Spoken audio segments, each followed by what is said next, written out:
Welcome to That 80s Show. And Dori, that song, if you're listening on the podcast, you wouldn't have heard it, but Tears for Fears, Head Over Heels, has been an earworm for the longest time, but I could not get past the opening, 2 words of the song.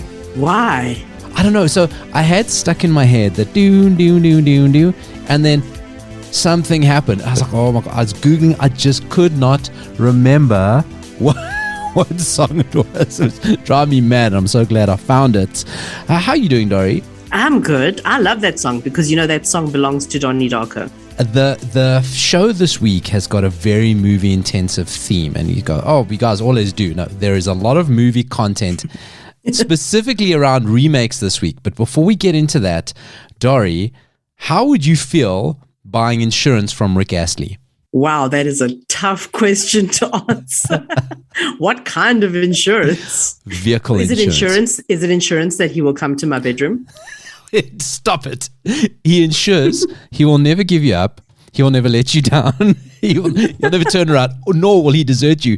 So this was the brainstorming session that happened with a AAA auto insurance, right, who decided, you know what? Us as a business, we'll never give you up. We're never going to let you down. We're never going to hold on a second. Have you guys heard of Rick Astley? No, we're 23.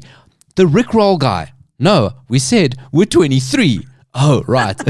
So, come on, my 15-year-old knows what Rick rolling is and Rick Astley, but I suppose that's my fault. Yes, okay, never mind. Our kids are different, right?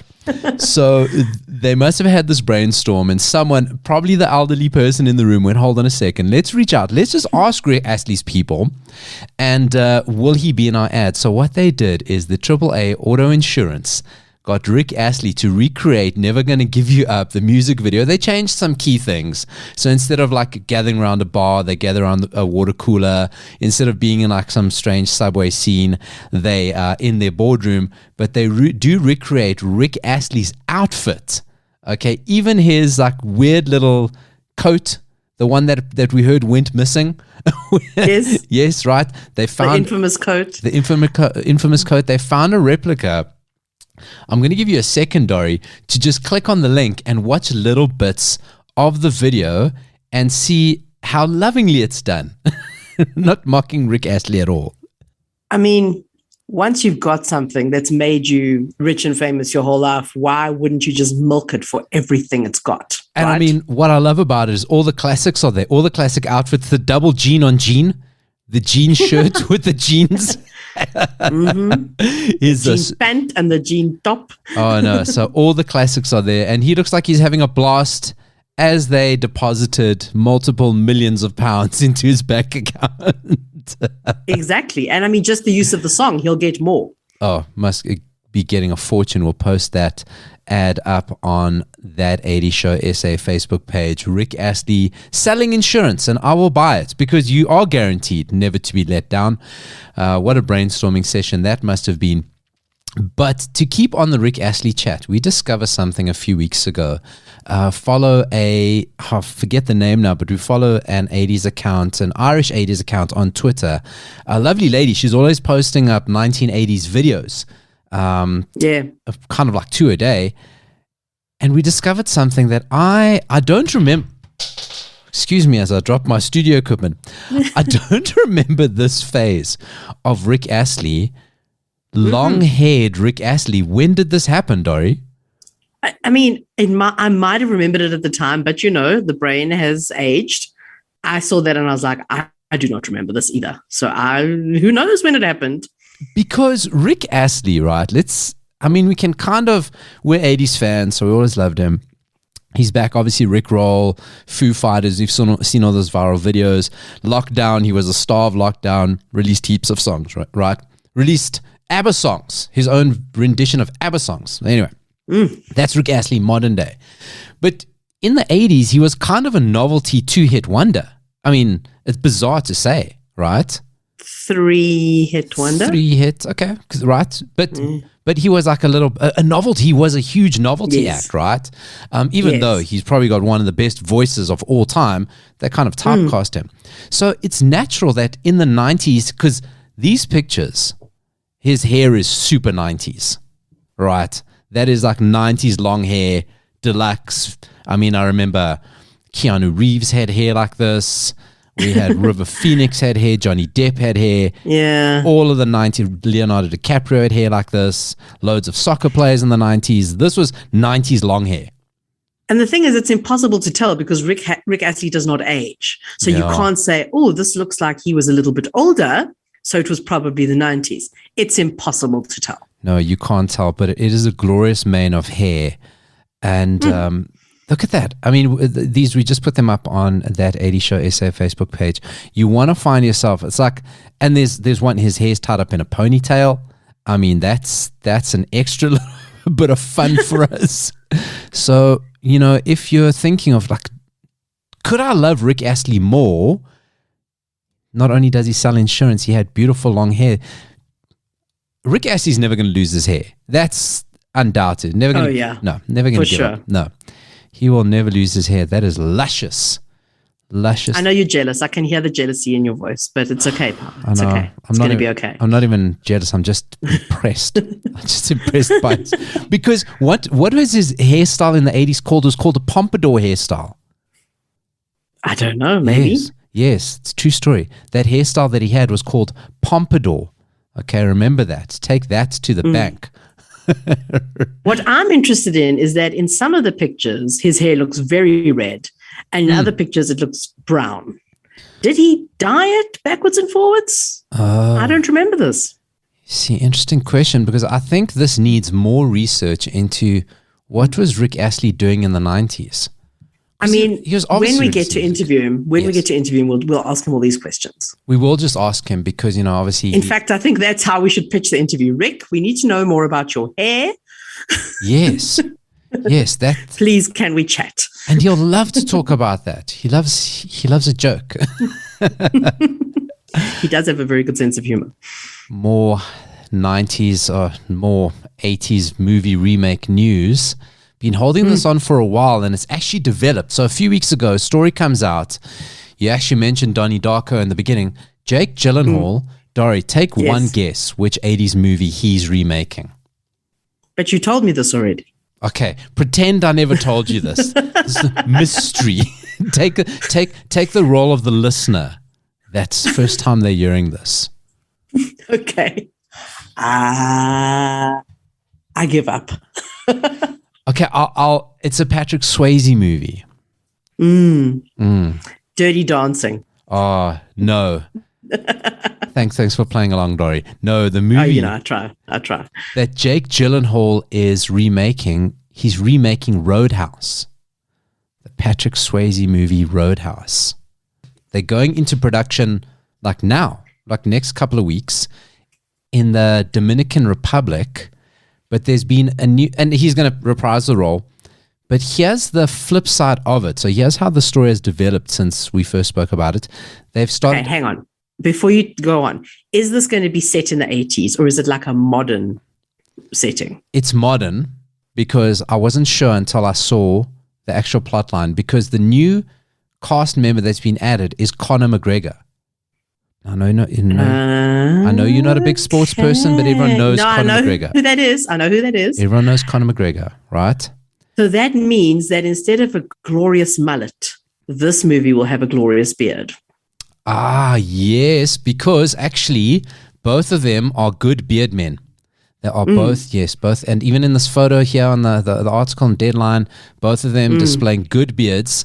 So he is joining the cast. A whole bunch of other people, I don't know, Billy Magnuson, Daniela Melchior, Lucas Gage, Hannah Love Laney. I don't know any of those people. But the new take follows a former UFC fighter, Gyllenhaal. So that's how you know it's modern day. You know, there was no UFC in the 80s, right?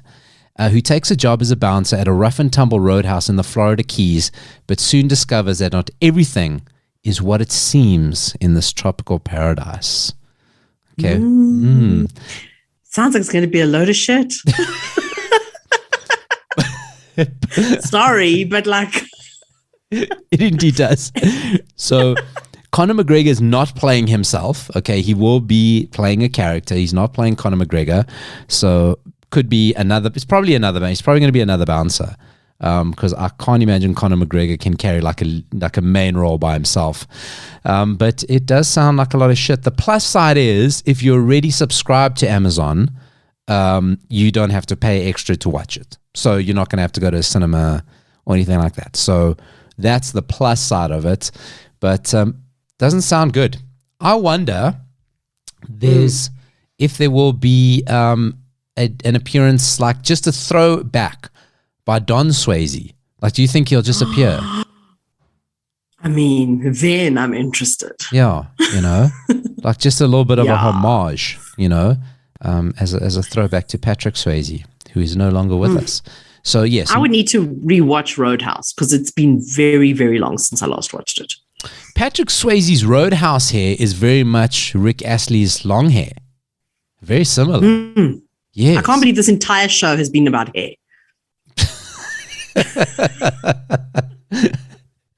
I can, because that's a pointless topic, and that's what the show's all about.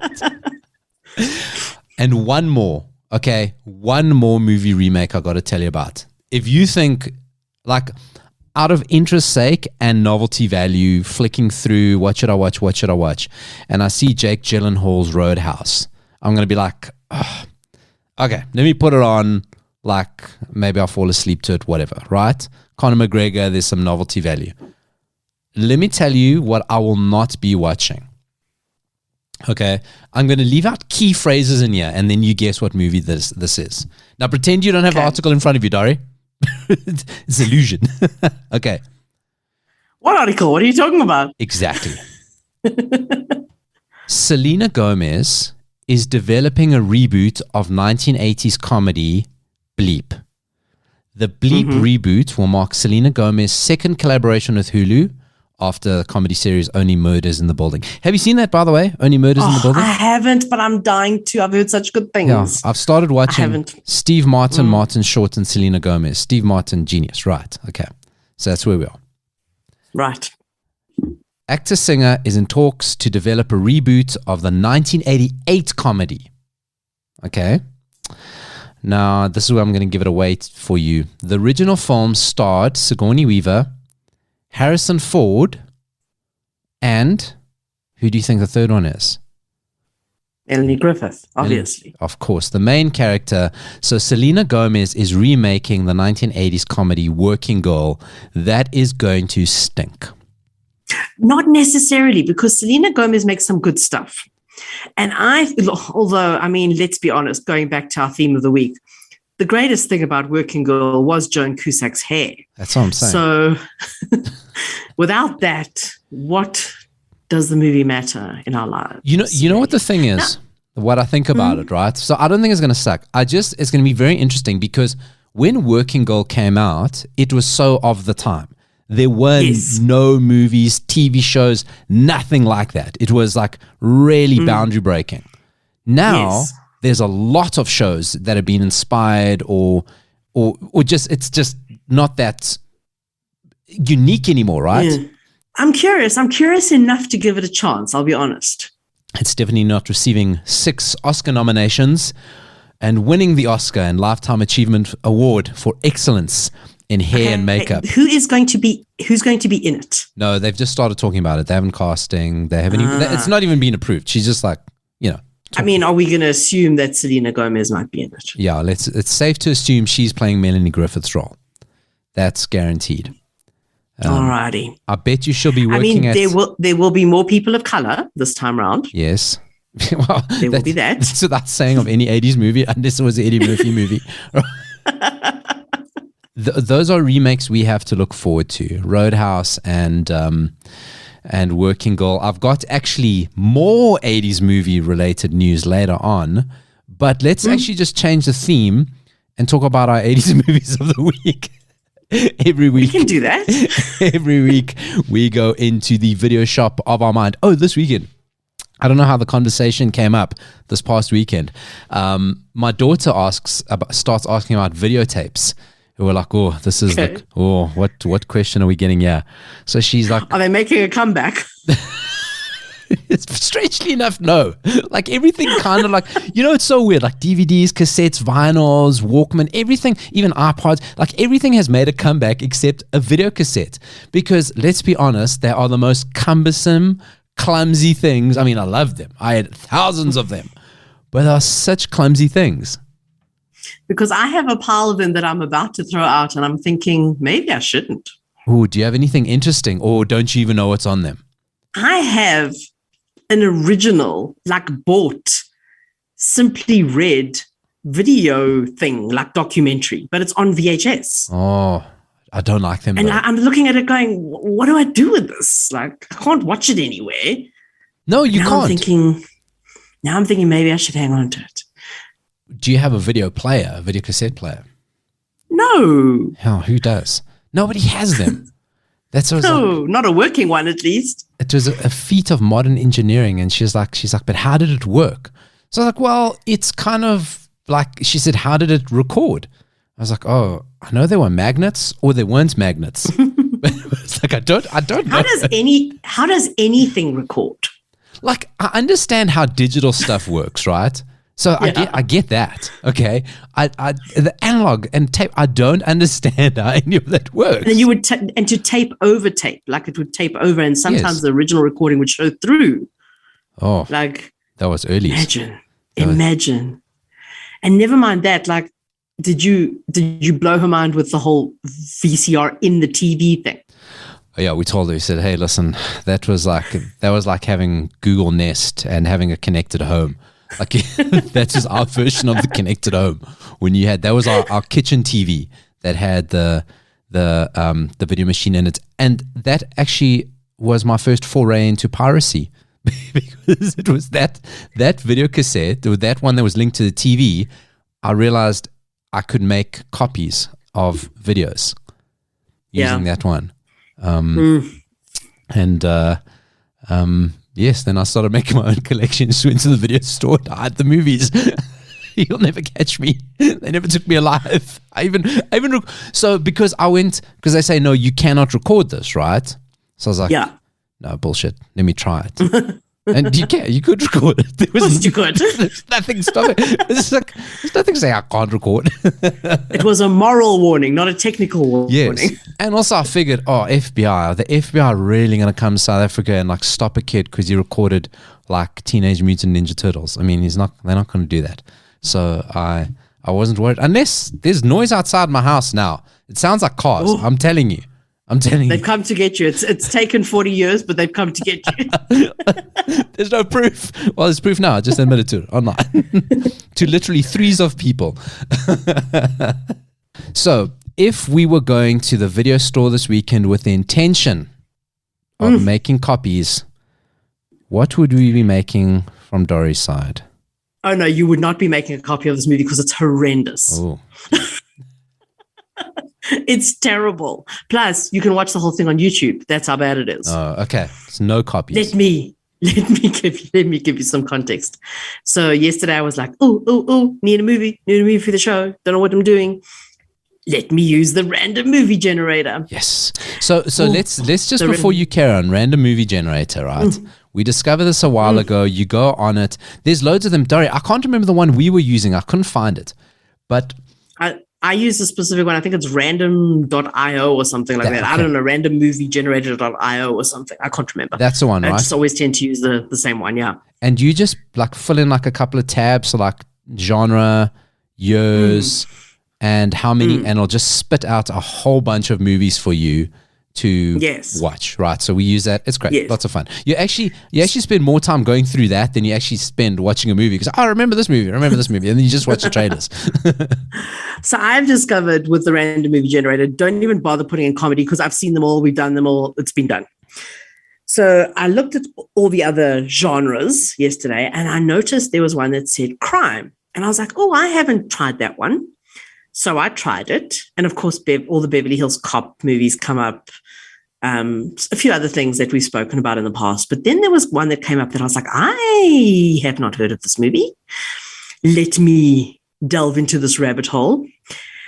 Discovered the entire movie was on YouTube. Thought, I've got a couple of hours free. I'll give that a watch. boy, those are 2 hours I'm never getting back. So bad. But I mean, so bad that I have to talk about it, because what this experience has done is it has introduced me to one of the worst B-grade non-actors that ever existed. And I need to tell you what work he did while he was with us, because his list of accolades, well, let's get there. The movie is from 1985, and it's actually under, if you like look it up, it says it's a horror, but it's a crime. So it's supposedly based on a true story. And it's about a serial killer. The movie is called Confessions of a Serial Killer. Okay. Have you ever heard of it? Yes. Probably not, right? No. Probably not, because I hadn't heard of it. You know what I'm thinking of? So I Married an Axe Murderer. That's what I'm thinking of. No, nothing like that. That's a great film. No. So this is called Confessions of a Serial Killer, and it is supposedly based, and I'm doing the inverted comma things with my fingers, based on a true story about a true serial killer. The only part that's true is, so this guy, even in the movie, his name is different, but what it is based on is that there was this guy who was caught for something random. And then while he was at the police station, he went, by the way, I've killed over 200 people. Let me tell you all the stories. And he sits there for hours and hours and days and tells the police about all these murders that he's committed. Okay. It turns out that he made up most of them or lied about most of them. So what he would do was, so he was a killer. He had killed some people, but he was only in the end convicted on like 3 murders. But he obviously thought, well, that's not impressive. I need to like make myself sound like a much better serial killer. So he remembered stories of killings or missing people from the news, and he was like, I killed them. I did it. Kind of thing.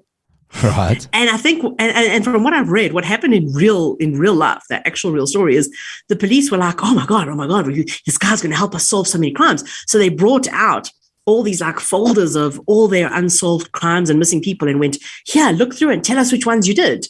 And of course, he just randomly pointed and went, I did that one, I did that. And because of this, a whole bunch of people who actually had committed the crimes were never caught because this guy took responsibility for them. And it turned out he was full of shit. Okay. So this is what the movie's about. Almost the entire movie is set with him in the police station telling the cops the story. And then there's obviously flashbacks where he's telling stories and he like tells it and they like do flashbacks kind of thing. But the whole time they're like giving him really nice food. They're giving him like cheeseburgers and chocolate milkshakes. And he's like, oh, this is great. This is cool. I'm getting nice food.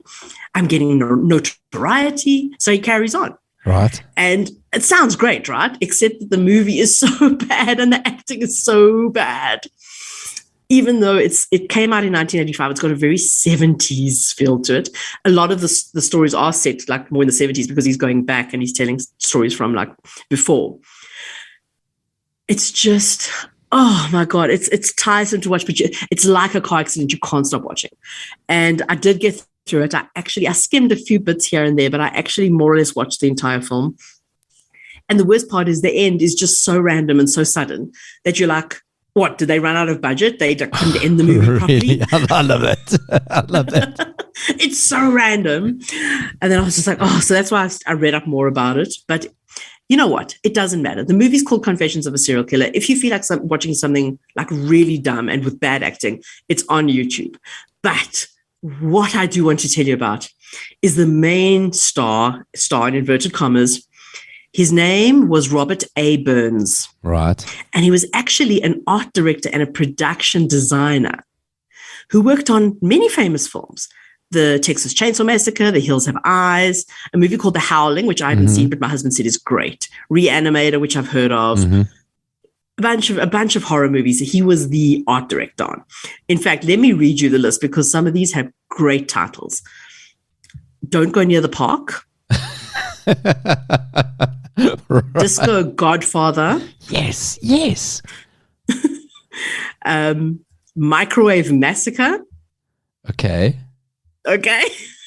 He also had a starring role in Microwave Massacre as homeless man. Oh, yes. Okay. Yes. So clearly he was working on these movies and then, they need an extra here and there. They would just go, hey, you over there, come be this person. Because he also starred as pawn store patron in The Howling. Okay. And wait, man in overalls in Walker, Texas Ranger.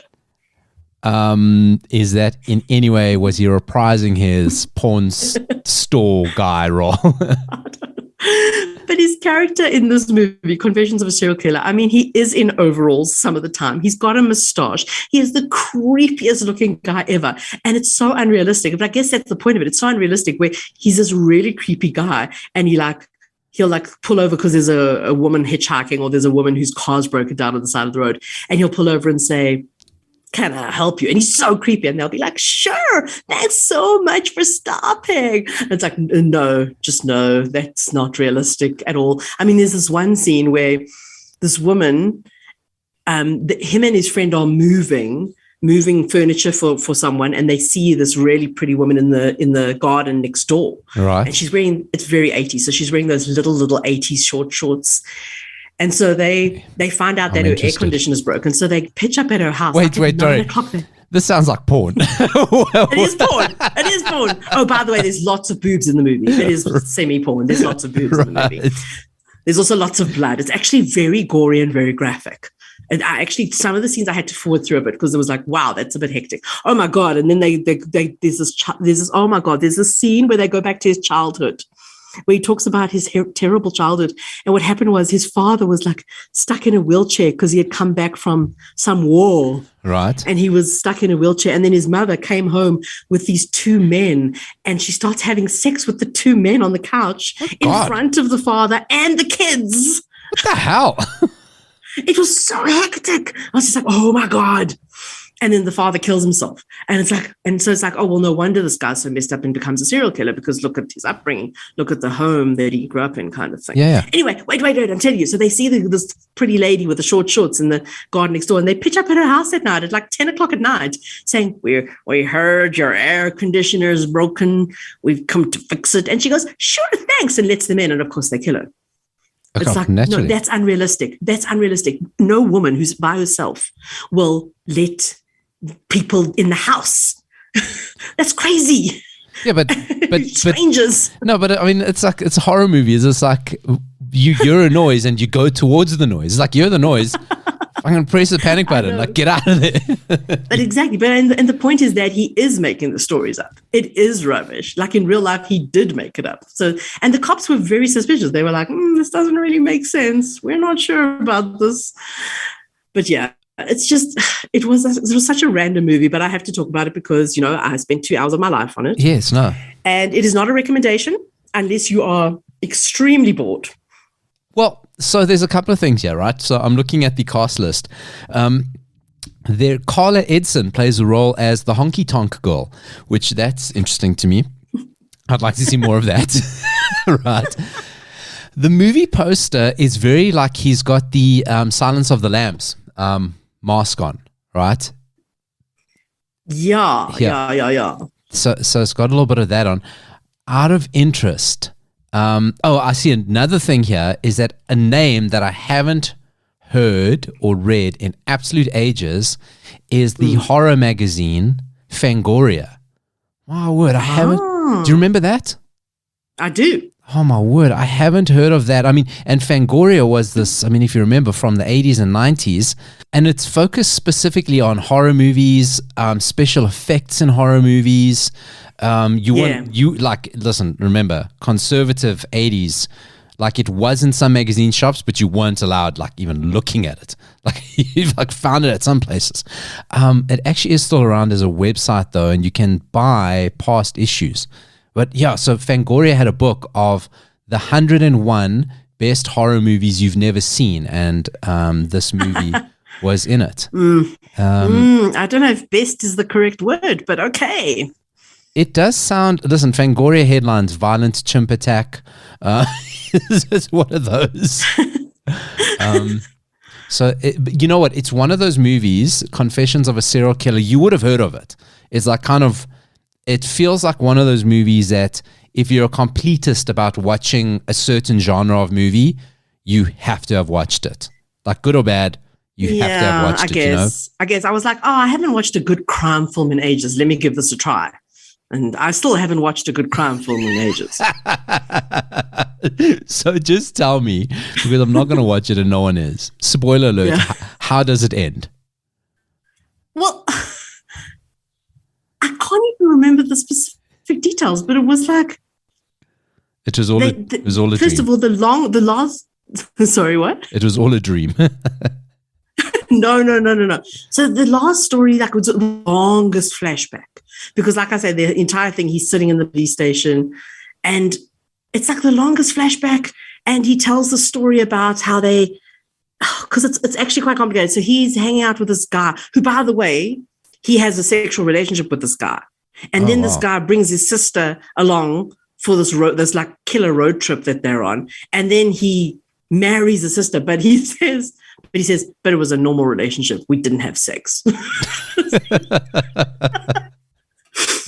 And then at some point the other guy disappears, and it's just him and the girl, and they get picked up by this doctor who he gets a flat tire, and they help him, and they're about to kill him, and then he's like, "Oh, I've got somewhere for you guys to live, and I can give you jobs." So they're like, "Okay, well, let's try this thing out," and they go with him, and they try and do the jobs, and he gives them this dodgy place to live above the garage.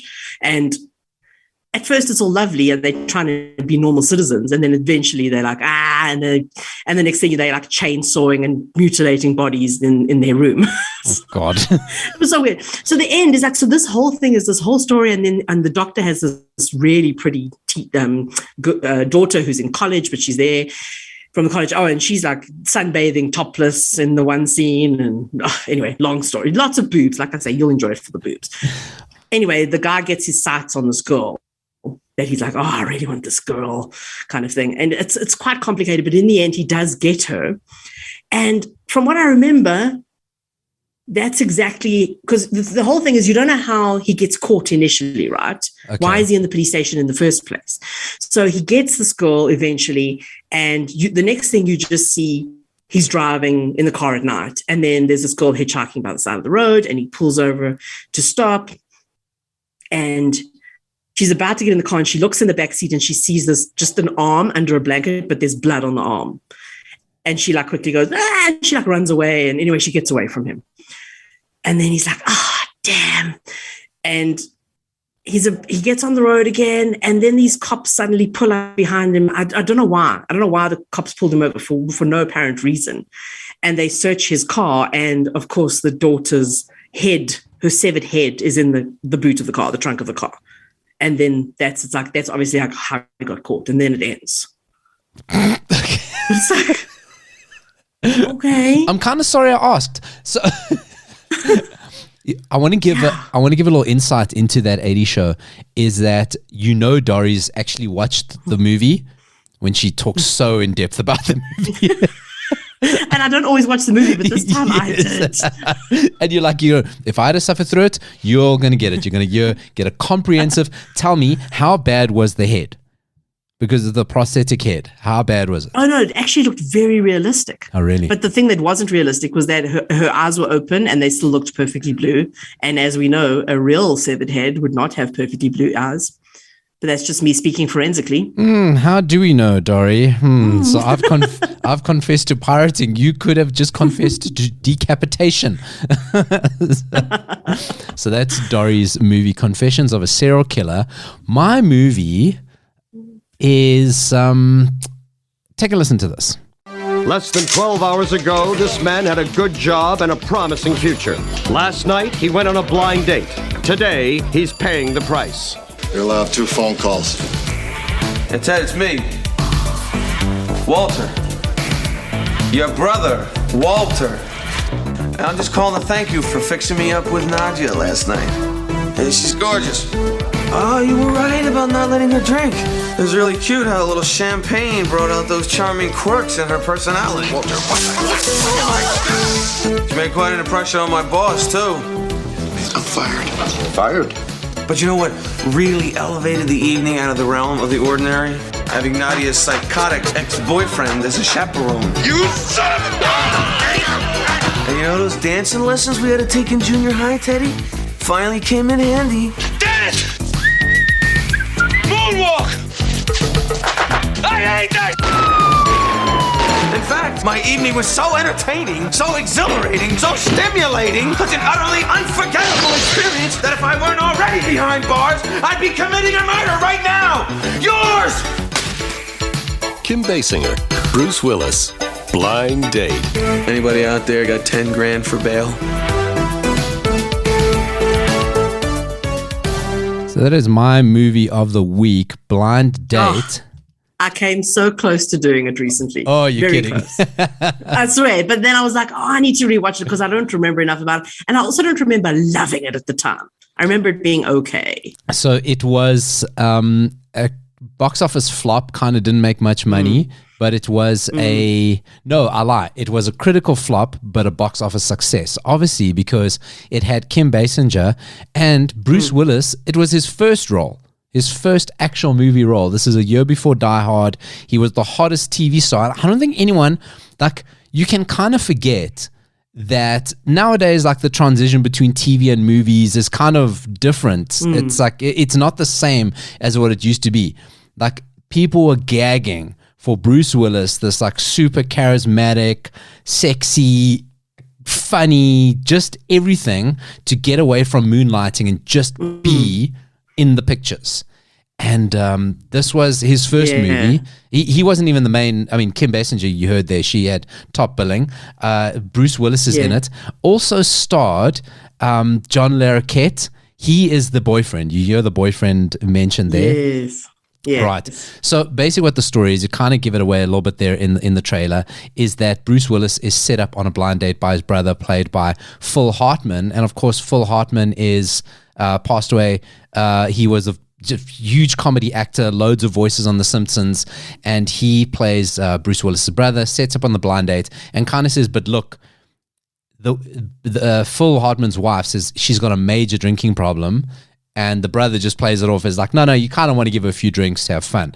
But she's like, has a few drinks and she completely goes nuts, right?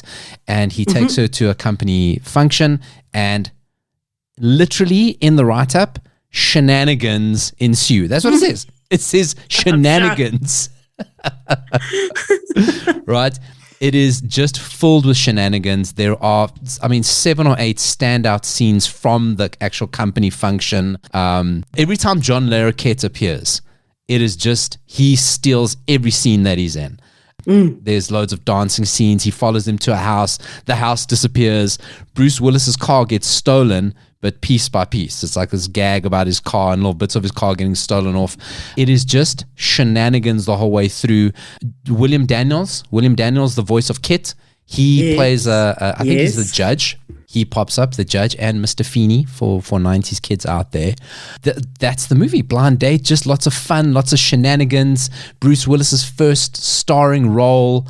And you know what's the thing about Bruce Willis, right? And there's been a lot of sad news about him lately, is that he's actually, there are very few actors, I think, still even to this day, that are this perfect blend of their super funny, super quirky, but super like action guy all in one. Yeah. You know, and when Bruce Willis is funny, he's really, really funny because he's like quite manic but tough guy, but he just works. Just you got to kind of go back to his old stuff, and just remember how funny Bruce Willis is. Kim Basinger, no blonde hair. She's a brunette in this movie. It actually took me a while to actually to go, oh, it is Kim Basinger. Weird though, because it's like typecast her as a blonde. Okay. I haven't found any online, but of course you could always just hit me up and I'll make a counterfeit for you. You know, I'll just because that's what you do. that's what I do. That made my pocket money. Dori, will you be watching my movie? I would certainly watch your movie before I watch mine. Oh, okay, good. Okay. Yes. So my movie, Blind Date, Dori's movie, Confessions of a Serial Killer. Let's have a little bit of a song break, and then we'll be talking about Ferris Bueller's Day Off. Welcome back to That 80 Show. Big country for Dori. I think one of the only big country fans left in the world. You love them. Oh, come on. You love them. I do love like the hits. I don't love all their stuff, but that's probably my favorite song of theirs. So yeah. We spoke earlier about Roadhouse getting a remake and Working Girl getting a remake. Ferris Bueller is getting a spin-off. Oh dear. Okay, I'm going to tell you what it's about. Have a think about this, right?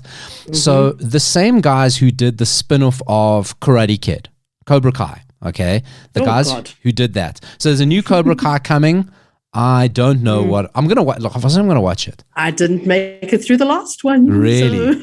So, no. Yeah. It's fan stuff right now. Like I say, I don't know who Cobra Kai is made for anymore. It was definitely made for like fans of Cobra Kai. Then it was kind of made. Well, those people probably have kids now, so it was made for the kids. Now, I don't even know. Fans of Karate Kid. Karate Kid, right? Okay. Yeah. So I don't know who's making it, who it's for now, who it's catered for anymore. But anyway, it's the new season is season 5 or something. Yeah, maybe. And that's coming out on New Year's Day. I think I saw the latest. So it's those guys have gone, okay, let's try it with Ferris Bueller's Day Off, right? Okay. Okay, take a listen to this. So it is a spin-off. It is set in the same time as Ferris Bueller's Day Off, but it's not Ferris Bueller or not based on Matthew Broderick or Alan Ruck's characters. Okay. It is based on two, you'll remember them. So we obviously know the Ferrari from Ferris Bueller, one of the most famous cars from 80s movies, 1961 Ferrari 250 GT, California Spider. It belonged to Cameron's father. They take it for a joyride, and then, of course, they put it to run backwards and it goes flying out of the garage, right? Right. On the joyride, they drop it off at a parking garage, and the two parking garage attendants take it. Yes, take it for a joyride. Their own joyride set to the Star Wars theme. Right. So those two characters didn't have names. Okay. It was a black dude and a Hispanic dude. They were just side characters, took the car. Of course, those were the characters of color who were criminals, of course. Of course, right? Okay. Well, listen, all the rich white kids were criminals as well. They started all the shit. That's true. But they got away with it, right? So this spin-off series is based on them. They've been given names. They Sam and Victor. Those were apparently their names. They didn't have names in Ferris Bueller's Day Off. And they are now being given their own spin-off series, Cobra Kai style. Those are real words that I just said. It's called Sam and Victor's Day Off. Okay. And that's what it is, Dori. What are your initial thoughts? My initial thoughts is it's going to be awful. What is the possible storyline here? I mean, is it going to be one day? You know what I mean? So how can you carry on multiple seasons just based on one day, right? And I imagine it's going to pick up from, it's obviously going to collide, right? Of their morning, they then get the car, they're then going to recreate that scene. That it's then going to be what happened afterwards. But I mean, surely it's going to be about a lot more stuff, and it's going to be it's going to be cheesy. I mean, maybe if we keep an open mind and see it as something completely different and new and not related to the original film, maybe it'll be entertaining. I will attempt to keep an open mind. I love to know what made them think of like such two random characters, because obviously the easy thing, we know there was a TV show in the 90s of Ferris Bueller, TV show. I think it was like 2 episodes before they canned it. With the one with Jennifer Aniston. Yes, right. So, and that's a real thing. If you haven't listened to all the shows in the 90s, there was a Ferris Bueller pilot. It starred Jennifer Aniston, very young, and they just ditched it straight away. But they say if she was available, if she was doing that show, if it had gone the 2 seasons that they thought, she might not have auditioned for Friends. Who knows, right? We don't know what happened. But imagine no Friends. Imagine no Friends. Or Friends without Jennifer Aniston. Imagine. Oh, I thought you said I was imagining no Friends. It was kind of like high school for me. So what makes you think you're watching? Because there must have been something going like, we watch Ferris Bueller. I mean, what other background characters are going to get spin-offs? You know, like the other barman from like Cocktail. Like they're suddenly going to do a spin-off series, you know? It's like Patrick Swayze's mullet. I would watch a spin-off series of The Headmaster because I thought he was very funny. Oh, yes. Oh, but wasn't he Me Too'd?